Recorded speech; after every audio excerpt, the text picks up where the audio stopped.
Almost all the student and children of your age have to face the nagging all day, instruction, direction, objection from your parents whenever you are at home, outside of the home, in the school, wherever you are. Those instruction never leave your places.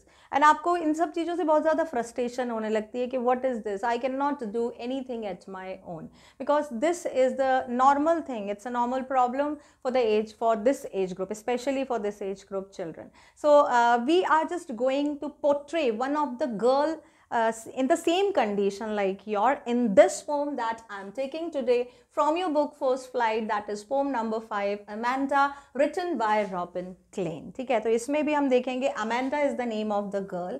यही नाम है, यही main character है, वो क्या face करती है, उसको किस तरह की फीलिंग्स होती हैं, क्या थॉट्स होते हैं और उसकी लाइफ में क्या प्रॉब्लम्स हैं, वो हम देखेंगे इस पोम में जो हमको रॉबिन क्लेन ने डिस्क्राइब किया है. Let's have some information about the poet, then we'll see line by line explanation with the poetic devices, and at the end I'll provide the word meaning with the summary, including some question answer. So Amanda Robin Klein Mogg. Klein is, so इनका ये पूरा नाम है Robin Mac Mogg Klein, is an Australian author of the books for children. She was born on 28th February 1936 in New South Wales and now resides near Melbourne. She had her first short story published at the age of 16. ठीक है, and then several of her books have been listed to CBCA Children's Book of the Year Award. Then Hating Alison Ashley's Halfway Across the Galaxy, Turn Left and Boss of the Pool are some of his famous writing. तो ये देख सकते हैं कि जब Robin Klein she was just 16 तभी उनकी एक शॉर्ट स्टोरी जो बुक थी वो पब्लिश हो गई थी और उसके बाद उनको children's book of the year award जो कि CBCA की तरफ से मिलता था वो भी उनको बहुत सारी बुक्स के लिए मिला था. तो बेसिकली हम बोल सकते हैं इनकी जो एम्फोसिस रहता था राइटिंग का वो related to children and related to children's problem. Central idea देखो इस पोम का. सबसे पहले the central theme of the poem is upbringing of a child. While it is important for a parents to teach their children what is right and what is wrong and instill good manners in them, they also need to be sensitive towards the wish of the child. In the poem, Amanda is constantly being scolded and nagged by the parents for even trivial things like eating chocolates. Amanda deals with this unpleasant situationally escaping into the imaginary world where she is alone and free. The poem gives the message that parents should not restrict their children's freedom to such an extent that they feel suffocated. So central idea क्या है इसमें? upbringing of the child. upbringing is called आप बच्चे का लालन पालन कैसे कर रहे हो, उनका जो नरिशमेंट है वो कैसे हो रहा है. ठीक है, उनको कैसे नरिशमेंट दिया जा रहा है. मतलब ऐसा होता है ये हर पेरेंट्स के लिए इंपॉर्टेंट है कि वो अपने बच्चे को सिखाएं क्या सही है क्या गलत, लेकिन हर वक्त उसके लिए टोका टाकी करना, उनको गुड मैनर्स सिखाने के लिए उनकी सेंसिटिविटी का भी ध्यान नहीं रखते हैं, बच्चों की चॉइस का ध्यान नहीं रखा जाता है. ऐसा ही इस पोम में दिखाया गया है कि there is a girl Amanda जो हमेशा अपनी जो उसके पेरेंट्स हैं उसको डांटते रहते हैं, हमेशा उसको नेग्ड करते रहते हैं. Nagged is called again repeating the same thing again and again, किसी भी चीज़ के लिए बार बार ऑब्जेक्शन करना. तो वो सेम चीज़ के लिए, वो भी ट्रिवियल थिंग, बहुत छोटी छोटी चीज़ों के लिए, लाइक ईटिंग चॉकलेट, ठीक है, how you are sitting, don't walk like this, clean your room, बहुत सारी चीज़ों के लिए, छोटी छोटी चीज़ों के लिए उसको बार बार बोला जाता था.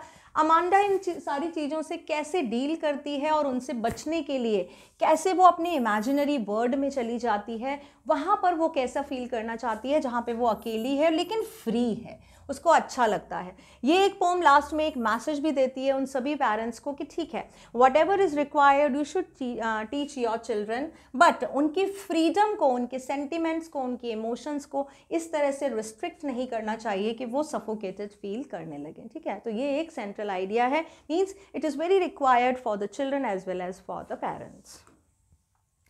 स्टैंजा नंबर 1 देखते हैं. यहां से ये पोम स्टार्ट होती है. Don't bite your nails Amanda, don't hunch your shoulder Amanda, stop that slouching and sit up straight Amanda.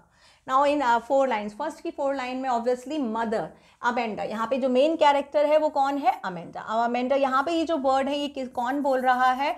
अमेंडाज mother, ठीक है, अमेंडा की जो माँ है वो बोल रही हैं, क्या बोल रही हैं, उसको इंस्ट्रक्शन दे रही हैं बहुत सारे कि भाई अपने नेल्स को बाइट मत करो, hunch the shoulder, hunch the shoulder इस तरह से करते हैं ना, ऐसे ऐसे करके, तो ये बोलते हैं कि भाई मूव मत करो shoulder, this is not good manners.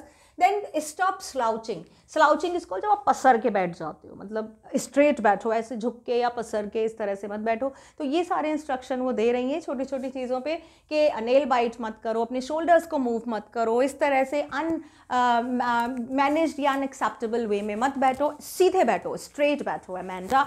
And her line के लास्ट में आप देखो क्या आ रहा है, अमेंडा अमेंडा अमेंडा, ठीक है, रिपीट हो रहा है बार बार ये वर्ड।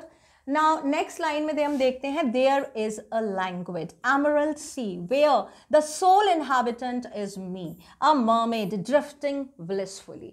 अब यहाँ पे मी किसके लिए आया है, ये आया है अमेंडा के लिए, ठीक है। तो अभी हम यहाँ पे जितने भी स्टैंजास देखेंगे, उन स्टैंजास के बाद कुछ लाइंस जो हैं वो ब्रैकेट में लिखी हुई हैं। तो जो ब्रैकेट में लाइंस लिखी हुई हैं वो हम समझ जाएंगे कि they are the words of Amanda.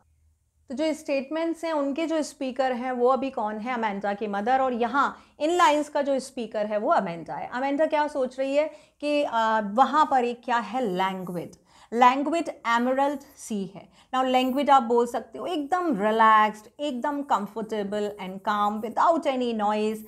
Emerald is called green, ठीक है, एमरल्ड ग्रीन कलर का एक सेमी प्रेशियस स्टोन होता है ग्रीन कलर का, तो एमरल्ड सी, सी को ग्रीन बोला है। तो यहाँ पर क्या है, अमेंडा कहाँ है, Amanda was in her imaginary world. अब वो जहाँ पे रहना चाहती है वो उसको इस वर्ड में तो नहीं मिल सकता, तो उसने अपना खुद का एक वर्ड क्रिएट किया है, लेकिन वो वर्ड कहाँ पे है, वो इमेजिन में है उसकी। तो वो अपने वर्ड के बारे में बता रही है कि मैं एक ऐसी जगह पे हूँ जहाँ पे बहुत रिलैक्स्ड ग्रीन सी है, और वहाँ की मैं सोल इनहैबिटेंट हूँ। सोल इज कॉल्ड अकेली, बिल्कुल अकेली, और इनहैबिटेंट आप बोल सकते हो नेटिव या रेजिडेंट, ठीक है, वहाँ का रेजिडेंट, वहाँ की रहने वाली हूँ, अकेली, मतलब उस जगह पे कोई भी नहीं है, वो जो रिलैक्स एमरल्ड सी है वहाँ पे अकेली मैं रहती हूँ, और एक मरमेड की तरह मैं ड्रिफ्ट करती हूँ। ड्रिफ्ट इज कॉल्ड आप बोल सकते हो फ्लोट, मैं फ्लोट कर रही हूँ, ड्रिफ्टिंग यानी कि फ्लोटिंग कर रही हूँ। Blissfully is called happily, cheerfully, मैं बहुत खुश हूँ और मैं वहाँ पे फ्लोट कर रही हूँ, अकेली हूँ बिल्कुल, और मुझे बहुत अच्छा लग रहा है, मैं बहुत रिलैक्स फील कर रही हूँ। आप इसको बोल सकते हो मरमेड, आपने देखी होंगी मरमेड जो होती हैं सी एंजल्स होती हैं, ये इस तरह की, ये जिनके फिश की तरह स्पाइक्स होते हैं, ठीक है, जिसमें जो ये फिन्स भी होते हैं फिश की तरह, उसकी टेल भी होती है, उनको मरमेड बोला जाता है। तो वो अपने आप को एक मरमेड इमेजिन कर रही है अमेंडा, वो सोच रही है कि मैं एक ऐसे सी में हूँ जहाँ पे और कोई नहीं है, और मैं बिल्कुल रिलैक्स हूँ, अकेले हूँ, और बहुत हैप्पीली मैं उस सी वाटर में फ्लोट कर रही हूँ। तो यहाँ पे Amanda just want to go away from all these scolding and naggings of a mother, and she just wanted to be in her imaginary world that she has created. Stanza number 2, did you finish your homework, Amanda? Did you tidy your room, Amanda? I thought I told you to clean your shoes, Amanda. जितनी भी यहाँ पे stanza है, last का word आपको same मिलेगा, Amanda Amanda Amanda. Again यहाँ पे कौन बोल रहा है, अमेंडाज मदर। वो फिर से उसको छोटी छोटी चीज़ों के लिए याद दिला रही हैं। क्या याद दिला रही हैं वो, कि क्या तुमने अपना होमवर्क फिनिश किया, क्या तुमने अपना जो रूम था वो क्लीन किया, और उसके बाद क्या तुमने अपने शूज़ जो थे वो क्लीन किए। I am an orphan roaming on the street. I pattern soft dust with my hushed bare feet. The silence is golden, the freedom is sweet. अब ये किसके वर्ड हैं, ये किसकी लाइन्स हैं, अमेंडा की लाइन है। और कैसी हैं ये अमेंडा की, अमेंडाज इमेजिनरी लाइन। हर जहाँ पे भी जितने भी को ब्रैकेट में आपको वर्ड दिखेंगे वो इमेजिनरी लाइंस हैं, वर्ड है जहाँ पे अमेंडा कहना चाहती है, अपने आप को सोच रही है। वो कैसी है, वो एक ऑफन है। Often is called the child who has lost his और हर पेरेंट। अनाथ बच्चे जो होते हैं वो कहते हैं कि मेरा कोई नहीं है। अब वो सोच रही है ना मेरे मम्मी है ना पापा है, और मैं कहाँ हूँ, मैं घूम रही हूँ, roaming the street. Roaming is called walking. Aimlessly मैं वॉक कर रही हूँ स्ट्रीट पर, और मैं अपने हस्ड बेयर फीट से, हस्ड इज कॉल्ड क्वाइट और काम। क्वाइट फीट से मैं bare is called uncover, uncover है मतलब मेरे जो पैर हैं वो अनकवर हैं, और उससे मैं जो सॉफ्ट डस्ट है, जो मड है, जो सैंड है, उस पर पैटर्न्स बना रही हूँ। पैटर्न यहाँ पे बोल सकते हो अलग अलग तरह की डिज़ाइंस बना रही हूँ। तो वो अलग अलग तरह की डिज़ाइन बना रही है, नंगे पैर घूम रही है उस डस्ट पे, उस स्ट्रीट पे, और उसको बहुत अच्छा लग रहा है। जो साइलेंस है वो उसको बहुत प्यारी लगती है। गोल्डन का मतलब क्या हुआ? गोल्डन का मतलब हुआ एक्सपेंसिव। जो साइलेंस है वो उसके लिए बहुत प्यारी है, बहुत एक्सपेंसिव है, बहुत कॉस्टली है।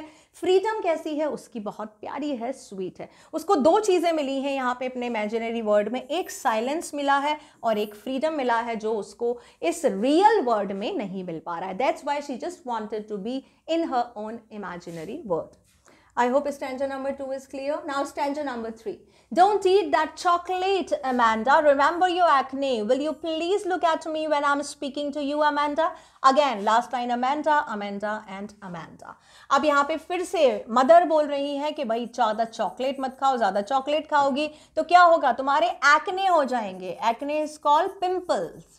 जो पिंपल्स हो जाते हैं फेस पे वो हो जाएंगे ज़्यादा चॉकलेट खाओगी. जब मैं तुमसे बात कर रही हूँ मेरी तरफ देखो. मतलब उनको लग रहा था उनकी मदर को कि she keeps on speaking but Amanda is not paying any attention, Amanda is not caring if her mama is speaking. तो वो कहती है कि जब मैं बोल रही हूँ तो मेरी तरफ देखो जिससे मुझे लगे कि हाँ तुम सुन रही हो. तो अगेन एंड अगेन वो फिर से टोक रही है. एंड अमांडा कहाँ? अगेन अपने इमेजिनरी वर्ड में.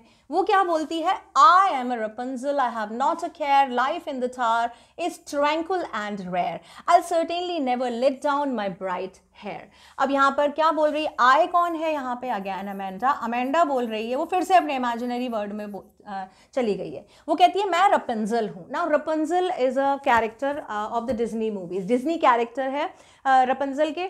She use to have very long hair. बहुत लंबे बाल थे उसके, येलो शाइनी गोल्डन हेयर थे, इतने लंबे बाल थे.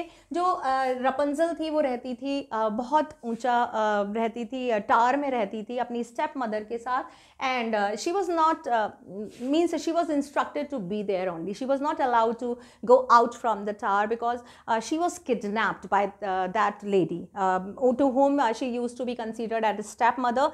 That lady kidnapped her. Means in fact she was a princess. ठीक है, वहाँ के जो किंग थे उनकी बेटी थी वो, लेकिन उसको कैप्चर कर लिया था बिकॉज उसके जो बाल थे वो जादुई थे, मैजिकल थे. उससे जो वो लेडी थी वो अपनी यूथ को सस्टेन रखना चाहती थी. Whenever she touch and whenever Rapunzel sing the song, जब भी वो गाना गाती थी वो उसके बालों को टच करती थी, then that lady again become youth. ठीक है, वो उस पर मतलब उस पर बुढ़ापा नहीं आ पाता था, इस तरह का कोई मैजिक था. तो उसने उसको कन्फाइंड करके रखा था एक टावर में. और जब भी उसकी माँ आती थी कहीं बाहर से सामान वगैरह लेके, तो रपुंजल अपने बालों को पूरे टावर के नीचे लटकाती थी और उसके सहारे से, उसके सपोर्ट से उसकी माँ ऊपर आ जाती थी. तो इतने लंबे बाल थे जो टावर से नीचे तक आते थे. तो वो यहाँ पर अमेंडा क्या बोल रही है कि मैं एक रपुंजल हूँ, लेकिन इस चीज़ की मुझे किसी की भी कोई भी केयर नहीं है कि मैं एक टावर में हूँ जो कैसा है? ट्रैंक्विल एंड रेयर है. ट्रैंक्विल इज कॉल्ड काम, जो बहुत शांत है. और मैं कभी भी सर्टेनली डेफिनेटली मैं अपने बालों को नीचे नहीं गिराऊंगी जिससे कि मेरी माँ ऊपर आ सके. तो यहाँ पे अगर हम देखें तो इनडायरेक्ट वे में वो अपनी माँ को कंडेम कर रही है. यहाँ पे क्लियरली दिख रहा है कि अमेंडा अपनी माँ को बिल्कुल पसंद नहीं करती है. ऐसे नहीं कि वो उन्होंने कुछ किया है, बट जो ऑल टाइम नेगिंग है, all time restriction, all time objection and instruction है, उससे अमेंडा बहुत ज़्यादा फ्रस्ट्रेटेड हो चुकी है. इसीलिए वो कहती है कि जैसे कि रपुंजल ने अपने बाल नीचे गिराए थे जिससे कि उसकी जो माँ है वो ऊपर आ सके, मैं अपने बाल कभी नीचे नहीं गिराऊंगी जिससे मेरी माँ ऊपर आ सके. ठीक है, तो ये हमने देखा स्टैंजा नंबर 3. अब स्टैंजा नंबर 4 देखते हैं. Stop that sulking at once Amanda, you are always so moody Amanda, anyone would think that I nagged at you Amanda. Again Amanda, Amanda, Amanda. ये भी मदर की लाइन है. वो बोलती हैं कि भाई जो तुम जिस तरह से, सल्किंग इज कॉल्ड मीन्स आप बोल सकते हो थोड़ा सा गुस्सा हो जाना. ओके, तो आप बोल सकते हो इन बैड मूड. तो वो जब भी उसको कुछ बात कर रही हैं तो अमेंडा का जो मूड है वो बहुत ज़्यादा ख़राब हो गया है। तो अमेंडा उसी मूड से बाहर भी जा रही है, लोगों से बातें करेगी, तो उसकी माँ कह रही है कि भाई इस तरह से जो मूड है वो ख़राब मत करो, हमेशा तुम मूडी रहती हो, ठीक है, कभी भी तुम अच्छे से बात नहीं करती हो, तुम हमेशा मूडी रहती हो, अगर तुम बाहर जाओगी तो लोगों को पता चल जाएगा, वो कहेंगे कि मैंने तुम्हें नैग किया है। नाउ नैग आप बोल सकते हो हैरेस किया है, या आप बोल सकते हो कि हाँ थोड़ा सा परेशान किया है, ठीक है, वो सब लोग यही बोलेंगे कि अरे इसका मूड क्यों खराब है, इसकी माँ हमेशा चिल्लाती रहती है, डांटती रहती है। तो ये मुझे नहीं लगना चाहिए, मैं तुम्हें जो भी बात बता रही हूँ वो तुम्हारे भले के लिए है। तो डोंट लेट दैम शो कि हाँ मैंने तुम्हारा मूड खराब किया है, इसीलिए डोंट बी सल्क, ठीक है, अपना मूड खराब मत करो। अब हम वन बाय वन इसकी पोइटिक डिवाइसेस देखते हैं। फर्स्ट स्टेंजा की देखो, उससे पहले rhyme scheme, A A B B C C C, A A D A E E E, A F A G G G, A H A. ये पूरी poem की राइम स्कीम है, कंप्लीट पोम की, ठीक है। First stanza, then bracket, then second stanza, then bracket, then third stanza, then bracket and then fourth stanza. सबसे पहली literary device है एनाफोरा। यहाँ पे रिपीटेशन हुआ है स्टार्टिंग ऑफ द वर्ड में, डोंट बाइट एंड डोंट, ठीक है। ये जो वर्ड है हमारे, मैं बेबी लाइन्स बना देती हूँ, don't bite your nails, don't hunch your shoulder, दोनों ही डोंट से स्टार्ट हो रहे हैं एनाफोरा। नेक्स्ट है एपीपफोरा। Now epiphora is a repetition of the word at the end of the two or more consecutive line. Anaphora क्या होता है, जब सेम वर्ड स्टार्टिंग में आए। एपीफोरा क्या होता है, जब सेम वर्ड लास्ट में आए। तो अमेंडा, अमेंडा, अमेंडा, ठीक है, दोनों मतलब हर स्टेंजा में ये वर्ड यूज हुआ है, तो एपीफोरा होगा। नेक्स्ट आता है आपका assonant, then prominent sound of the vowel sound O, don't hunch your shoulder, O का रिपीटेशन यहाँ पर देखने को मिल रहा है। नेक्स्ट इज सिंबोलिज्म, किसका सिंबल है, the poet has the word emerald which is used to show the green colour of the sea, SEA, sea का ग्रीन कलर किससे दिखाया है, एमरल्ड से, तो उसका एक तरह से सिंबल बताया है एमरल्ड को ग्रीन कलर का। इमेजरी है, the poet has given the visual description, जो कुछ चीज़ें हैं जो पढ़ते ही आपके दिमाग में पिक्चर्स बनने लगती हैं। लैंग्वेज एमरल्ड सी, तो आपकी आंखों के सामने सी आ जाता है। देन सोल इनहैबिटेंट, जो मर्मेड है वो ड्रिफ्ट कर रही है, तो यहाँ पर आपका क्या हो रहा है, यहाँ पर आपकी सारी इमेजेस बनने लगती हैं, क्योंकि सबको पता है मर्मेड क्या होती है, सी क्या होता है, you can make the image. Next आता है आपका alliteration, repetition of consonant letter. यहाँ पे कौन सा लेटर हुआ है, एस, किसमें है, stop that slouching and sit up straight, S S S and S. Starting में जब ये कॉन्सोनेंट लेटर आता है तो एलिटरेशन होता है। नेक्स्ट इज एल्यूजन, जब रेफरेंस किसी फेमस पर्सन का, एनिमल या स्पेशीज का दिया जाता है। यहाँ पे किसका दिया गया है, मर्मेड का दिया गया है, एंड दैट्स व्हाई एल्यूजन होगा। मर्मेड भी एक डिज्नी कैरेक्टर है, तो फेमस हुआ ना, तो यहाँ पर एल्यूजन होगा। रिपीटेशन देखो, यहाँ पे रिपीटेशन है वर्ड का, Amanda has been used, Amanda काफी बार यूज हुआ है, रिपीटेशन। मेटाफर है, Amanda compares herself to a mermaid, Amanda किससे कंपेयर कर रही है, मर्मेड से कंपेयर कर रही है, और जब कंपेयर करते हैं दो ऑब्जेक्ट की या पर्सन की कैरेक्टरिस्टिक में, वहां मेटाफर होता है। सेकेंड स्टेंजा की सबसे पहले है एनाफोरा, यहाँ पे रिपीटेशन है, did you finish your work, did you tidy your room, did and did दो word same word in starting of the line. Epiphora, again epiphora में अमेंडा एंड अमेंडा, जो लास्ट के वर्ड हैं same वो repeat हुए हैं। Assonance, prominent sound of any vowel sound, यहाँ पर ओ का आया है, I thought I told you to clean your shoes, O का रिपीटेशन यहाँ पर बार बार हो रहा है, दैट इज एसोनेंस। मेटाफर है यहाँ पर, the poet has compare the silence with the golden age both are equally glorious, the silence is golden, इस लाइन में मेटाफर है, क्योंकि गोल्डन कैसा होता है, वो भी बहुत प्रेशियस होता है, साइलेंस है वो भी बहुत प्रेशियस होती है। नेक्स्ट देखो, the poet has compared freedom with sweetness, the freedom is sweet, freedom कैसी है, बहुत स्वीट है, किसी के पास फ्रीडम होगी वो बहुत सबसे प्यारी चीज होगी, और स्वीट तो बहुत प्यारी होती ही है। Amanda compares herself to an orphan, जो अमेंडा है वो सोचती मैं एक ऑर्फन हूँ, मैं जैसे ऑर्फन के माँ बाप नहीं है वैसे मैं भी सोच रही हूँ कि मेरे भी पेरेंट्स नहीं हैं। लास्ट आपकी आती है repetition, the word Amanda has been repeated, ये हुआ हमारा सेकेंड स्टेंजा की डिवाइसेस। थर्ड की देखते हैं, सबसे पहला है अल्यूजन। अल्यूजन में एक कोई भी फेमस पर्सन या एनिमल स्पेशीज का दिया जाता है रेफरेंस, यहाँ पे दिया गया है रपंजल, जो एक डिज्नी कैरेक्टर है, फेमस डिज्नी कैरेक्टर। नेक्स्ट है आपका assonance, repetition of vowel sound, यहाँ पे ई का हुआ है repetition, will you please look at me when I am speaking to you, E का रिपीटेशन यहाँ पर देखने को मिलता है ई, और यहाँ पर होगा assonance. Prominent sound of word O, will you please look at me when I am speaking to you, यहाँ पर ओ का रिपीटेशन बार बार देखने को मिल रहा है, ठीक है, तो यहाँ पर होगा एसोनेंस। नेक्स्ट आता है आपको कॉन्सोनेंस, प्रोमिनेंट साउंड है आर की। अब I am Rapunzel have not a care, ठीक है, तो रा की साउंड दो बार आ रही है, तो यहाँ पे होगा I am Rapunzel I have not care, यहाँ पे रा की साउंड है, यहाँ पे रा की साउंड है। Life in there is tranquil and rare, देखो life in there is tranquil, rare और रे, ठीक है, बार बार यहाँ पे र की साउंड रिपीट हो रही है। Certainly never let down my bright hair, certainly never let down my bright hair, ठीक है, रा का हो रहा है।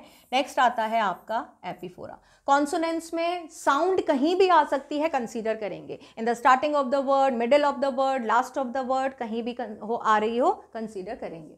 एपिफोरा लास्ट में जो वर्ड रिपीट होता है, यहाँ पे कौन सा वर्ड रिपीट हुआ है, सेम हर स्टैंजा में जो है अमेंडा एंड अमेंडा।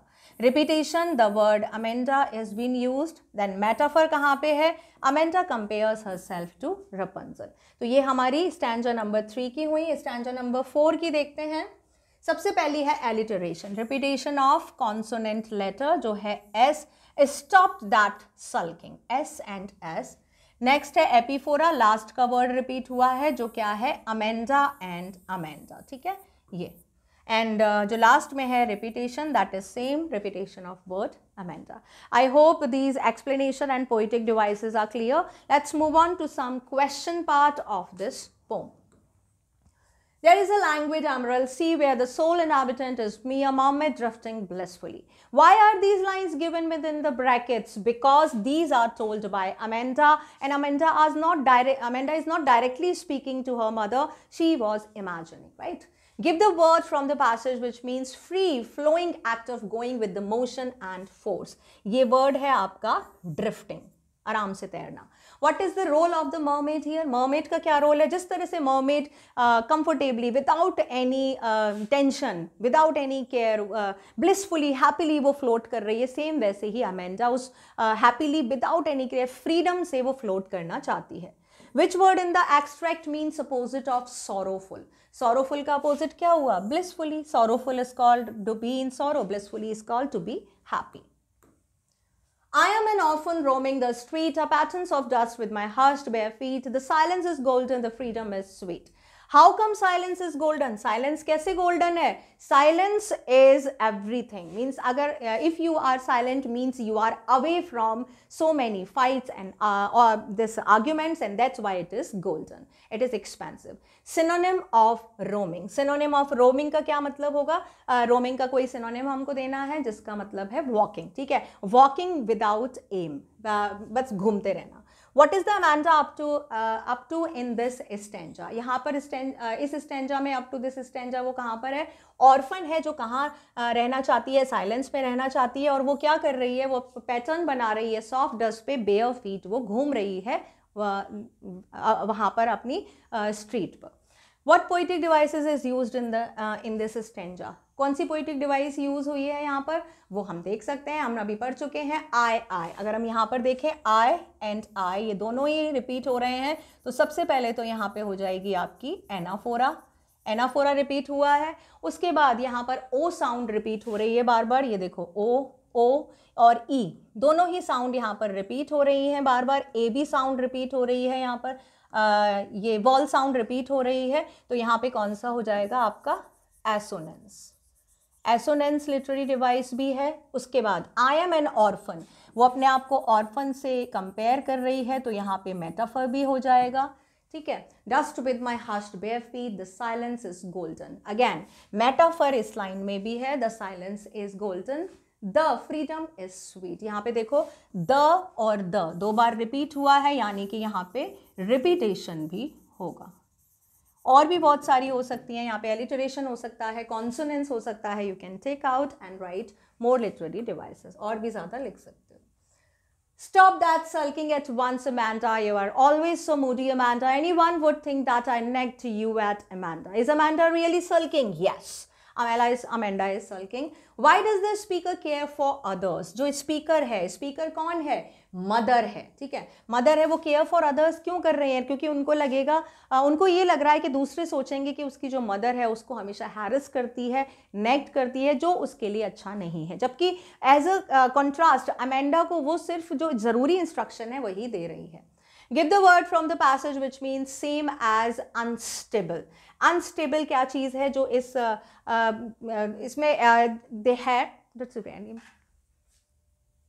अनस्टेबल किसी सिचुएशन या कंडीशन के बारे में नहीं दिया गया। अनस्टेबल इज कॉल्ड जब आप स्टेबल नहीं हो, ठीक है। स्टेबल मतलब एक किसी सिचुएशन पे नहीं हो, आप मूडी हो तो आप स्टेबल कैसे हो सकते हो? तो ये क्या हो गया? ये हो गया मूडी, आपका हो गया unstable. What poetic devices has been used in the first line of the stanza? Stop that sulking at once Amanda. यहाँ पर अगर देखा जाए तो आपकी जो लिटरेरी डिवाइस है वो एसोनेंस भी है। यहाँ पे ओ का रिपीटेशन हो रहा है, ये देखो ओ का रिपीटेशन हो रहा है, ए का रिपीटेशन हो रहा है यहाँ पे काफ़ी बार। तो यहाँ पे आपकी एसोनेंस लिटरेरी डिवाइस भी हो सकती है। लिटरेरी डिवाइस कोई एक कन्फाइंड नहीं है, आपको बहुत सारी मिल सकती हैं, मुझे भी बहुत सारी मिल सकती हैं। अब यहाँ पे ट ट ट का काफ़ी बार साउंड आ रहा है, देखो दैट, एट, ठीक है, ये इस तरह का स्टप। तो यहाँ पे कॉन्सोनेंस भी है, प्रोमिनेंट साउंड ऑफ टी जो आ रहा है दैट इज कॉन्सोनेंस, ठीक है। तो यहाँ पे ये आप देख सकते हो, और निकालना है तो और निकाल लेना आप। लिटरेरी डिवाइसेस हम लोग ऑलरेडी बहुत सारी डिस्कस कर चुके हैं। लिटरेरी डिवाइसेस आप लोग देखना, इसके कोई ना कोई जो क्वेश्चन है वो एक ना एक आते ही आते हैं। अब देखो, why does Amanda seem moody most of the time? Amanda seemed moody most of the time because she is trying to make an escape from the sorry reality where she is nagged most of the time. It is indeed a sorry state for the small child like Amanda to bear. Here the only defense against such reality is her imagination, where she often escapes to, hence it makes her look moody and uninterested. वो अपनी real life में नहीं रहना चाहती है, वहाँ से वो बचना चाहती है, इसीलिए वो कहाँ जाना चाहती है? अपने इमेजिनेशन में जाना चाहती है, जहाँ पे उसके जैसे बहुत सारे जो बच्चे हैं वो जाना चाहते हैं। इसीलिए वो मूडी है और अनइंटरेस्टेड है to listen to all those instruction from a mother again and again. कभी तो उसको लगता है कि हाँ वो सुन रही है, उसका मूड अच्छा हो, लेकिन कभी लगता है कि हाँ शी वॉज सल्किंग, उसको अच्छा नहीं लगता। Is Amanda at fault at all? Amanda is not at fault at all. It is too harsh for a small child to understand the concept of acne and not eating a chocolate. Love of parents is missing from Amanda's life. It is with pity that we look towards Amanda. There is nothing worse for a child who wishes to be an orphan. Amanda just seeks freedom from the overpowering environment around her.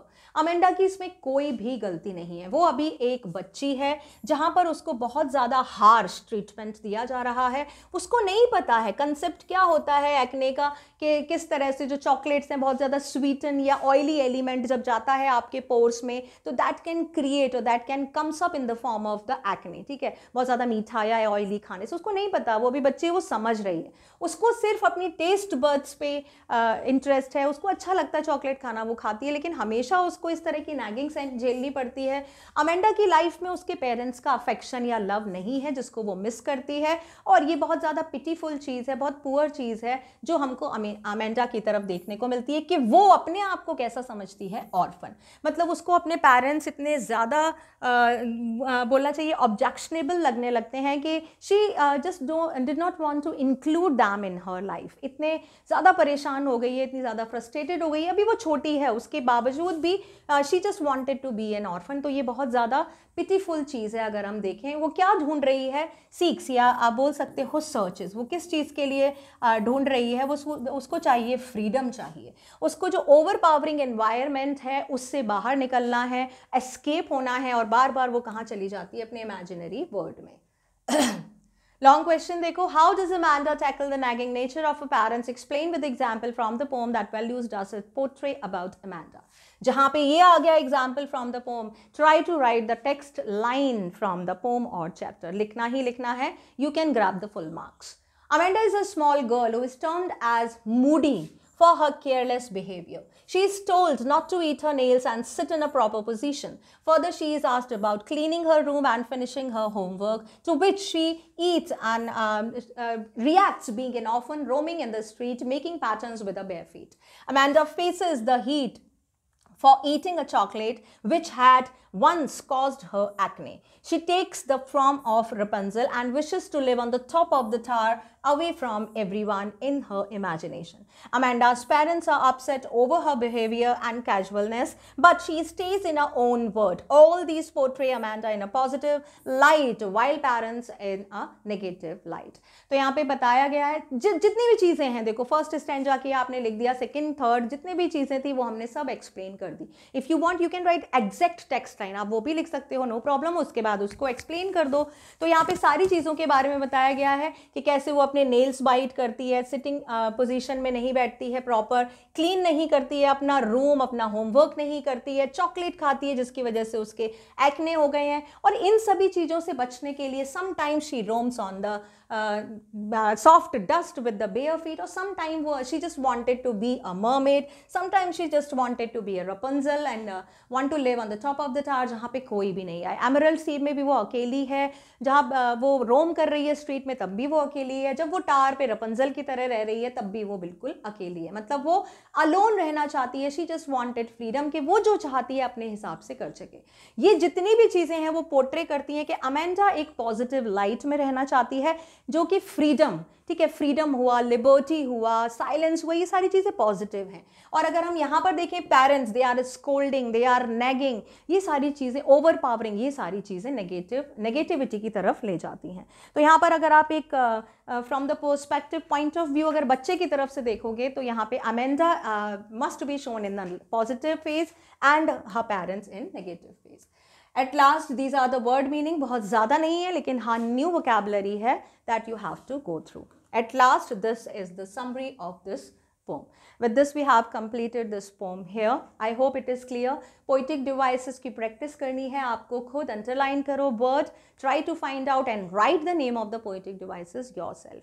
Try to do the comprehension questions more and more, and you will be all set to give the exam from any of the question from this poem. ठीक है, मैं आपसे next video में मिलूंगी with the next chapter or a next poem. Till then, take care and keep studying.